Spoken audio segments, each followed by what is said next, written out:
The leadership task is about relationship. And so when you build the bridge, if you only pay attention to results, you're going to be the only person that walks across that bridge. When you're leading through disruption, some of your premium calories have to go into relationship. 3 most important vectors for the leadership relationship: trust, belonging, and connection. But ultimately, if there's no belonging, you don't have a team. Do your people feel like they have this? And how do we deploy it? Welcome to Start With a Win, where we unpack leadership, personal growth and development, and how to build a better business. Let's go. Coming to you from Area 15 Ventures and Start With a Win headquarters, it's Adam Contos with Start With a Win. We're diving deep with a true expert, Dr. Vijay Pendakur. This guy has not only worked at places like Salesforce, Dropbox, and VMware, but he was also a dean at Cornell University. He spent years studying how environments impact performance, whether that's students or employees. He's the author of Closing the Opportunity Gap and his brand new book, The Alchemy of Talent. He's already getting tons of buzz on this new book for offering a new way to think about teams and leadership. Get ready to learn how to make your team thrive, because Dr. Pendakur is here to help us all start with a win. Vijay, welcome to Start With a Win. Happy to be here, Adam. Awesome. I love this topic, and you have a brand new book out. I mean, we're going to really dive into really what you call the alchemy of talent. This is a fascinating topic to me, and it's one that everybody needs to really pay good attention to, because frankly, this impacts the bottom line of your business, the soul of your business, and how your employees perform for your customers. So this is huge. But before we start, Vijay, how did you get to the point of talking about the alchemy of talent, teamwork, disruption, things like that? What got you to this point? Well, I think disruption got me to this point, Adam. I started my professional life in education, and both my parents are teachers. And so I was in the family business. And after 18 years of working at 5 universities in the United States, moving around and chasing upward mobility and having a wonderful career, there were so many disruptions in university life. And one of them was the pandemic. And I was the dean of students at Cornell University at the time. And I was part of the team that worked on emptying the campus for the first time in 150 years. Wow. And Adam, it was really hard. It was, it felt very precarious. There was a number of stakeholders. No one was happy. and it was enough disruption that I was like, what can a second chapter be for me? And I went into working on employee experience, right? How do we help employees in corporations unlock their talent? How do we set up the employee ecosystem so that people can do the best work of their life? And I did that at 3 large public tech companies. And then I launched my own business. So a third form of disruption, which is for sort of like the macroeconomic shifts we've been living in for the past couple of years, prompted me to think about how do I diversify my own risk rather than working for one employer. I actually think as an entrepreneur, I can find more security because the world is so disrupted now that I'd rather have a diverse ecosystem of employers so that if one goes down, I'm still able to support my family, pay my mortgage, and live the life that I want to live. And so that brings me to being, a consultant and a speaker on leadership and teams. And in support of that work, I put together the last 5 years of working on teams and leadership into a book called The Alchemy of Talent. I love it. Let me ask you, in listening to what you're talking about, do you think we get complacent before the disruptions happen? I think so. I look back at my own life, and the times that I have learned the most are often the times where I'm in pain. I mean, honestly, right? Like the good times feel amazing, but they go really quickly. And my learning often is pretty flat in those times. Right. And leading a team through the 2008 financial crisis was unbelievably educational. Was it easy? No, right? Very, very difficult. But my learning between 2008 and 2012 was it was exponential, right, for my growth. Same thing around, some of the hardships I encountered in education near the end of my time in that sector. Going through working in corporations, when we were in hyper growth on our one corporation I was with was in the run up to a $10 billion market cap. Getting there was amazing. And then we got acquired. And leading through that deal close and change of control and becoming part of another company, super difficult, right? There was a lot of challenge and disruption and frustration, but again, the learning accelerated. And so I know for me, I can't speak to everybody, but I do think that we tend to relax a lot when things are easy. And that's not bad. Right. But I do think that for me, I've tried to shift my own mindset as somebody that talks and writes about disruption so that the friction from disruption is seen as a gift. And it's not about, oh, I wish things were easier. It's let me get the skills to conquer this moment. I love that. It takes me back to that quote of, I don't want life to be easier. I just want to be better. Yeah, exactly. Well said, right? That's a better reframe of what I just said. Yeah, I mean, it seems like the natural progression of humanity. We're either growing or we're dying, right? Yeah. So the pressures push on us. They help us grow. We take it easy and we coast and we get worse. It's like a diet plan, I guess you could say. So, but I mean, you really started correlating team performance to disruption. Mm-hmm. And I would love to start diving into your book. I mean, first of all, why the name? The alchemy is an interesting concept to put around talent. So, I mean, why did you name it this? A couple of things. One, alchemy for our listeners, right, or viewers. Alchemy is, comes from the European Renaissance and this idea of could we find a science that would help us turn lead into gold? But, 600 years later or whatever, it's really like the idea of transformation. Can you take something that currently may be underutilized, inert, underdeveloped, and make it into gold? And for me, when I think back on the high watermarks of my career, Adam, I think about the times I led teams and I was able to see growth from one of my team members and then revisit that moment at the end of the quarter or end of the semester or the year and have them go, do you remember when I was like struggling with that program and I was sitting in your office and it was just like misery and then we solutioned and then, like watching them gain skills or gain a new mindset or situational awareness capacity to me have been the most rewarding points in my career. And so like alchemy is, I think, an attractive value proposition to the individual. We all want transformation, right? But it's an even more attractive value proposition to a leader because leadership is hard. And so I think that one of the things I always bring forward to leaders is the incredible opportunity you have to change people's lives and for them to look back on their time with you, on your team, as one of the best moments in their career. That's incredibly powerful. I hope everybody heard that because so many times leaders or managers are focused on the problem and not on the opportunity with the people. So and the other reference to alchemy on a much lighter note is growing up as like a total skater, Dungeons and Dragons, punk rock geek. Any chance to bring in like magic? There you go. I'm into it. I mean, shout out to the fellow nerds on the call. There you go. Roll the dice, people. Exactly. That's awesome. All right. So let's get into talking about constant disruption. It seems like particularly, millennial generation, Gen X, things like that have been running through just this series of disruptions. The Gen Z got hit in the face with the pandemic. We'd all, or a lot of us had been through like the, major financial issues of 2007 through 2011 and the recovery and then, some of the other financial challenges, but not major mountains to climb like we had seen before. And then the pandemic hit and everybody was in all sorts of, you use the word VUCA before, in a VUCA situation, volatility, uncertainty, complexity, and ambiguity. I mean, really it's like you're in a major dust storm trying to navigate your way home or something like that, but you can't find it. You can't get there. And it seems like it never ends. So you started applying this constant change into team performance. Tell us, how did you start breaking that down in order to find some great changes? Sure. So you mentioned VUCA. I love VUCA. I talk about VUCA a lot, right? And so just to recap, VUCA is volatility, uncertainty, complexity, and ambiguity.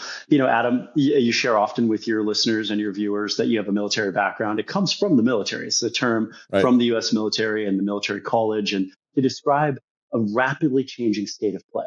And in the late 1980s, in describing the end of the Cold War and the rapidly changing state of play that the US military was watching in terms of global geopolitics, that was a really healthy acronym. I would say in the last 5 years, we've all been in a hot mess of VUCA, right? A whole lot of VUCA. I don't care what kind of job you have, what sector you're in.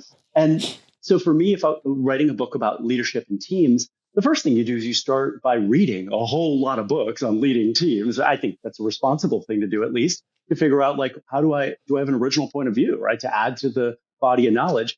And one of the things I saw is that a lot of the books on leadership that are wonderful and are really like foundational in the field, they really assume a stable state of play. They assume that we're actually working on a chessboard. And I think a better metaphor for work is the chessboard. And you have one end in your hand and I have one in my hand, and we're going like this, like we're doing the magic carpet ride on the chessboard, right? And so I wanted to write a book where disruption is actually the normative context. And then we look at, okay, so what are simple, practical behaviors that leaders can commit to that allow their team to do the best work of their life in disruption, rather than like an ideal state book, which then you have to figure out how to adapt to VUCA. So that was one thing I wanted to bring forward. And when you talked about the dust storm, I love that visual and that metaphor. And so I'll start us here. I'm going to borrow from your metaphor, right? You said, like, it's like we're leading in a dust storm and we're searching for where the stability is. When you're leading a group, and I use this parable often when I'm coaching and speaking and training, when you're leading a group through VUCA, it's like leading through a hike in unknown conditions. Fog is rolling in, wind is picking up. And Carolyn Simard is a colleague who introduced this parable to me, so shout out to her. But you're on a hike, you're leading your team through the woods, wind, fog's coming in, you start to hear wolves howling in the distance, right? These are all the kind of conditions of VUCA. And you reach a point where there's a chasm. There was a bridge between two cliffs, and that bridge has fallen away.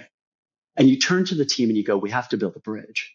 And what happens, and what I see so often with the leaders I coach and the teams that I work with, is that the leader, in the face of the bridge being missing and all the pressure they're under to cross to the other side, hit your goals, hit your KPIs, right?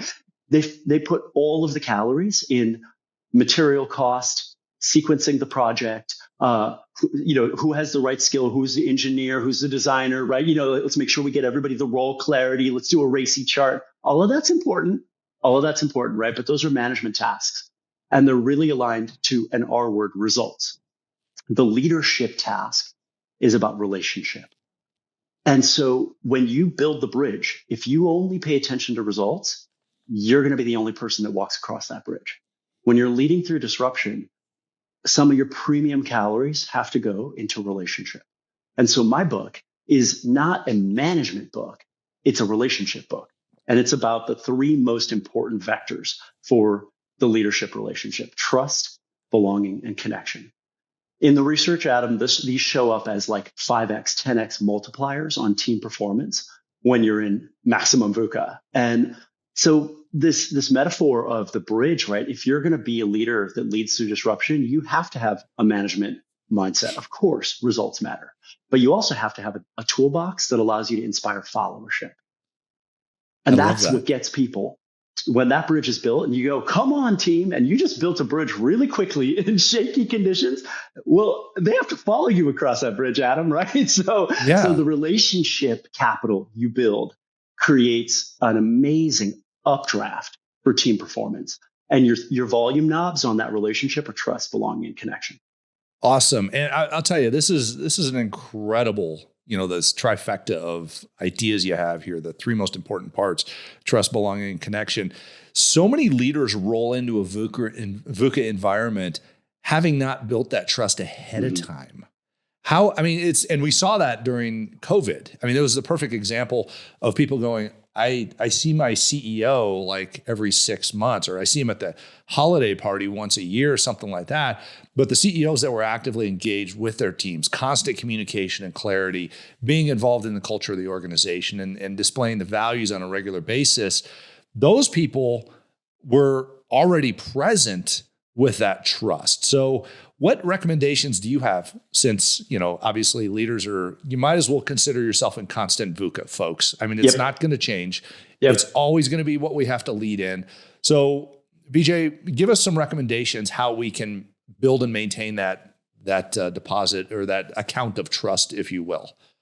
Yeah, let's start with build. Let's assume that for whatever reason you don't have it and you're in disruption, right? And I think it's wonderful if you already had it, like great. But let's actually start with you're leading a team. Maybe it's a new team, right? Maybe there was a reorg after a layoff, speaking to the world of work, right? And now you're leading a new team. And there's more disruption, generative AI, supply chain shock, tariffs, whatever it might be. And so I always say start with trust, because people are like, where do how do I know where to go first? Trust is the foundation for all of the next things that come when it comes to performance. And if you don't get the sequencing right, then you don't really get the benefits from the higher order commitments like belonging and connection. So trust is the foundation of your house, of your team house, right? And when I talk about trust, there's so much work out there, right, in this space, and there's brilliant writing, and there's a lot of really good, guides. But I try and keep things radically simple, because one of the things I've noticed in my own life is if I'm leading through disruption, I cannot remember complex models, right? My nervous system is overwhelmed. And so my ability to really focus in goes way down. So radical simplicity is really important here. So when it comes to trust, there's only 3 legs of the stool. 1, does your team believe you care about their success? 2, can your team take healthy risks with you? And 3, are you reliable? Will you do what you say? And so these are my 3 legs of the stool when it comes to trust, after leading teams for over 20 years, and then also looking at the research on durable trust in VUCA. And the source code for a leader is right there. So what are the behaviors that are going to get your team to go, oh, wow, Adam cares about my success? Well, a behavior that speaks to that is how you handle a one-on-one, right? And asking with curiosity questions about an employee's work and saying, okay, I think I can be an unblocker for you here. You've spent a lot of time not getting where you need to be. Let me use my positional leadership authority to actually open that door for you, because I want you to be successful, right? Or you can take healthy risks with me, the second leg of the stool. A lot of times, a huge leadership mistake I see frontline leaders make is that they assume that trust means the lack of conflict, the absence of conflict. And that it's not the absence of conflict, it's the absence of fear in relation to conflict, right? Really high trust teams battle. I mean, actually a lot of this great research comes from the military, right? When you grow trust on a special operators team, it's not that they don't disagree. They disagree vehemently with each other's ideas, but it doesn't weaken the resolve of the group, because they have the skills and the safety to say, Adam, no, I think that's a terrible idea. Here's what we learned in our last 3 exercises. If I feel like you're ignoring that data, you know what I mean? That's a really good conversation for us to have, because as a leader, you're going, great, I'm actually getting better thinking and innovation and productivity out of my group, because they are using the strength of their experience and intellect to sharpen each other's ideas, right? And so this thing around you can take healthy risks with me is around, how do you set the stage for productive conflict?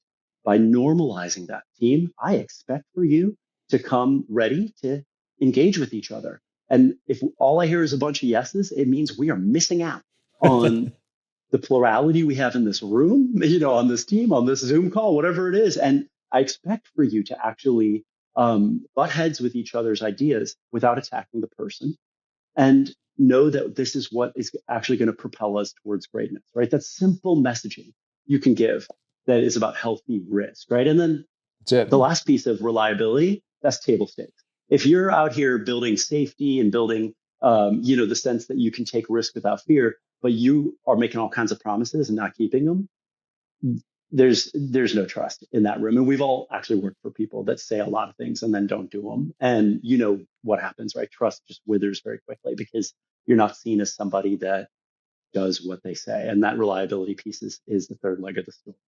Incredible. I love this. I love this, productive conflict idea. And leaders, I mean, I would just tell you, own it. Okay. I mean, the reality is, and I love this statement by a friend of mine, Mark Sparks, they can't eat you. So you might as well be vulnerable and share these ideas freely. You're going to get, let's say shot down on them. You're going to get lifted up with them. It's all going to happen. But if you just sit there with your mouth shut, you don't ask great questions, and you don't participate in the highs and lows of the team, you're not going to get anywhere. So, I mean, that's a completely fact. agreed. Completely agreed. And I mean, we can't say enough about trust, right? And let's think about some other things that for 20 years now we've been talking about in the world of work as driving peak performance on teams.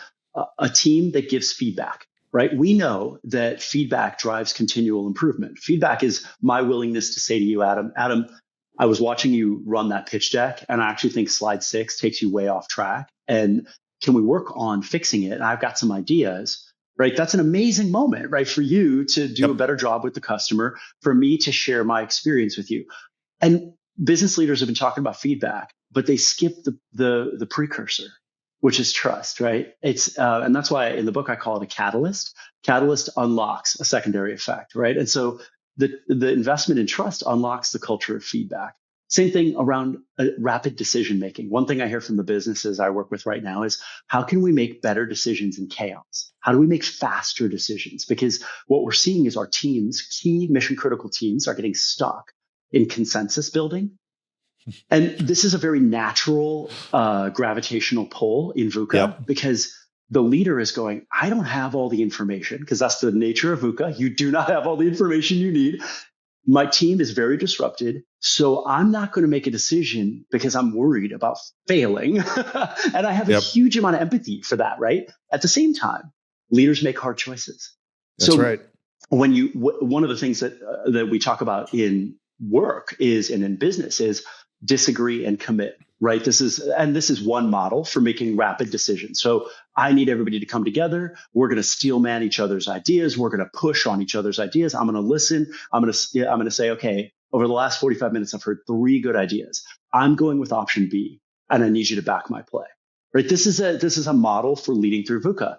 None of that happens without trust, right? Like, that's you bring the team together. You go, I want you to argue. Iron sharpens iron, and everybody's like, well, what do you think, Adam? You're like, and the whole thing goes flat. Or you go, I'm choosing option B. I'm making a command decision. You need to back my play. And they all go, sure. And then, you're out there walking the plank alone. Because when your team doesn't trust you, they do not ride or die for you after you make a command decision. That's right. I hope there are a lot of founders listening to this, because I think one of the key aspects of being a founder is coming in and making decisions, but also one of the key aspects of being a founder is passing that trust and that creation of a team on to those that you bring on to your business. So, the reality, I call it founder syndrome, where they won't release that ability for their team to make decisions, or they have to come in and make them. And if somebody makes the wrong decisions, they're like, this is not the way I started the company. So, the reality is, founders, listen up. Trust building, 10x your trust building if you're a founder, because you're not coming in with this vulnerability. Typically, you're coming in with a hard stance on what your business model is. So very important on there. I want to jump into belonging real quick, because I love the currency of trust to create the team. But ultimately, if there's no belonging, you don't have a team. So, what can we do to understand belonging, just on a brief flyover, but ultimately, do your people feel like they have this, and how do we deploy it? Yeah.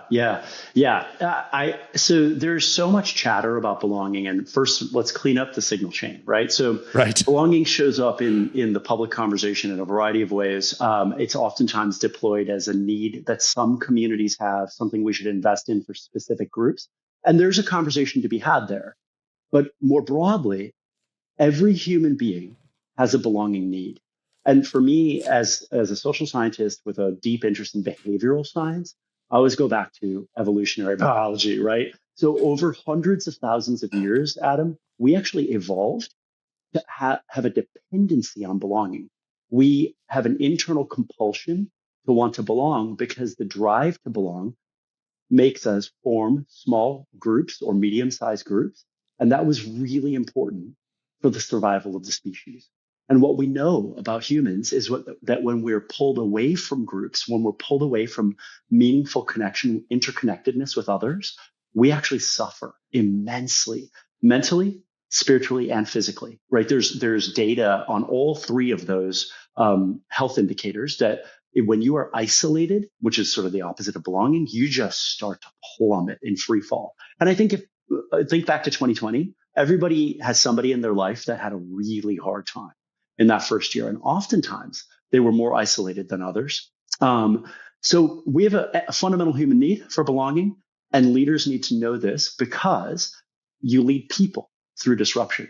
You're not actually leading products. You're not leading your OKRs. You're not leading goals. You lead people. Most often, your people are the fulcrum that you use to achieve your OKRs and your goals and to hit those audacious sales targets. So if you understand that people, humans, have a need to belong, you can go, great, what do I do as a leader to drive that factor, right? That's the right question to be asking.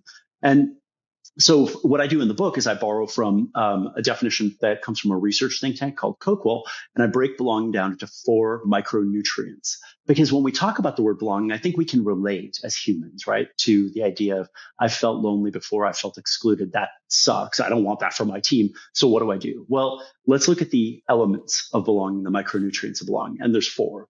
People feel a durable, robust sense of belonging when they are seen, connected, proud, and supported. Seen is about recognition and respect. Connected is about having healthy, frequent interactions with your peers. Pride is about feeling an alignment between your values and the work of your team and the big wins of the organization. And then supported is about, do you feel like you can make reasonable mistakes and still get up and be respected on the team? Can you grow on this job, or are you a widget maker with no possibility of growth? Those kinds of things. And so each of these, seen, connected, proud, and supported, is a mini roadmap for a leader to go and do a team level diagnostic, which is, I mentioned this in the book, like do a pan and scan of your team, right? What are the opportunities for you to turn up the volume on each of these micronutrients using the available resources in your organization? And there are very low friction ways to do this. It doesn't have to be a heroic effort of, pulling together a global offsite and spending thousands and thousands of dollars, because that's not realistic for most teams. Right. Awesome. Such great information. Vijay, where can we find more information about you, and where can we find your book? Because I'll tell you, this is, everybody listening, this is not just a book where you read it and put it away. This is a book you leave sitting on your desk because it is action steps, and it's a workbook for leadership and your team. So you're going to want to continuously reference this. Vijay, where do we find these things? You can find me at vijaypendakur.com. So you just Google my name, and I have a home base website that will keep you apprised of everything I'm doing. And you can find the book on Amazon, Barnes & Nobles, and all your major booksellers, The Alchemy of Talent, Leading Teams to Peak Performance. I love it. There are so many secrets in this book that we have not been able to hit on today because of time, but I encourage you all to pick it up. It actually has sold out already, and now you're able to get it again. So it's a big bestseller in several different aspects on Amazon. So Vijay, you're making some big impacts on business and teams here. So thanks for what you're doing. I do have a question that I ask all of the great leaders on Start With a Win, and that's, how do you start your day with a win? Well, I have 2 young daughters, Adam, and so the morning can feel like a bit of a vortex. It's actually, I'm in VUCA. There you go. Often in the morning, for anybody on the call who has young children. But one of the things I do to try and start my day with a win, as much as I can, is to find one moment in the morning where I shift from doing mode to being mode. What I notice about young children and my children is that they're just in the moment. They're largely they're not trying to get through the task list in order to get out the door on time, which is part of the frustration of the morning. But there's a beauty to them being in the moment. And so I try and find one small way every morning to shift out of my own task execution mindset into just being with my daughters, which might be playing one song on the piano. I did that this morning with the girls, or just hear like telling goofy jokes or asking them what they're looking forward to at school today, and letting them tell like some circular story that doesn't even go anywhere. It just doesn't matter, right? Like 2 minutes of being actually like aligns me like on an energetic level with them as people who are deeply present. And I feel better about my morning and I feel ready for my day. Wow. I love this. I mean, be deeply present and spend the time with the loved ones in your life, because frankly, those times go quickly in life. So super important. Everybody, make sure you check out the Alchemy of Talent. I mean, we're all into building better teams, and this is a playbook for how to do that. Vijay, thank you so much for all that you do. Thanks for educating us on how to make ourselves better, and thank you for starting with a win. Thanks, Adam. Happy to be here.